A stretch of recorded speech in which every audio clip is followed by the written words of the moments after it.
Historical world کے معزز دوستوں السلام علیکم دوستوں، امید کرتا ہوں آپ سب خیریت سے ہوں گے۔ دوستوں، آج کا سوال یہ ہے کہ ابلیس فرشتہ تھا یا جن؟ اللہ تعالیٰ نے اس مخلوق کو بہت حسین بنایا، اس کو شرافت اور بزرگی عطا کی اور اسے زمین اور آسمان کے درمیان بادشاہت بخشی۔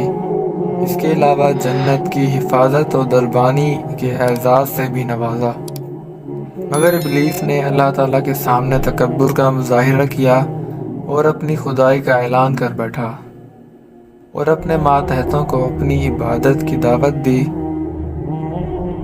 جس کے نتیجے میں اللہ تعالیٰ نے اسے راندہ درگاہ کرتے ہوئے شیطان میں بدل دیا،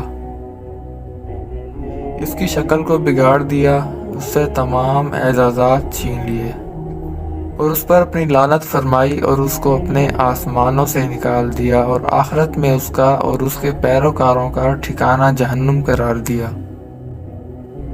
ہم اللہ تعالیٰ کی پناہ طلب کرتے ہیں اس کے غضب سے اور ایسے عمل سے جو اس کے غضب کا سبب بنے، اور عطائے نعمت کے بعد اس کے چھن جانے سے بھی اللہ کی پناہ مانگتے ہیں۔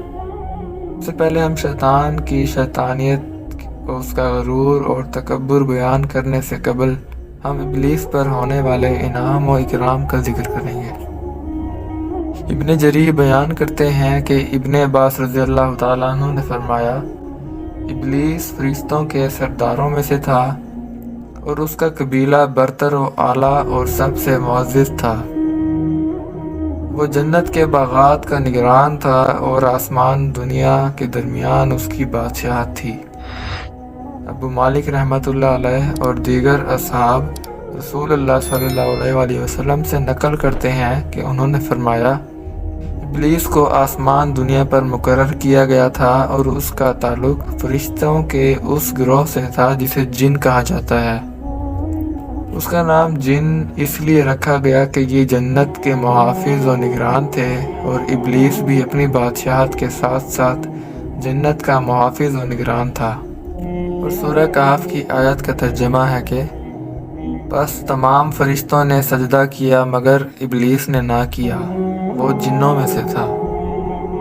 ابن عباس رضی اللہ تعالیٰ عنہ اس آیت کی تفسیر میں فرماتے ہیں کہ ابلیس فرشتوں کا سردار تھا اور اس کا قبیلہ ان سب میں معزز و محترم تھا، اس کے علاوہ وہ بہشت کے باغات پر نگران بھی تھا اور اسے آسمان و زمین کے درمیان بادشاہت بھی بخشی گئی تھی۔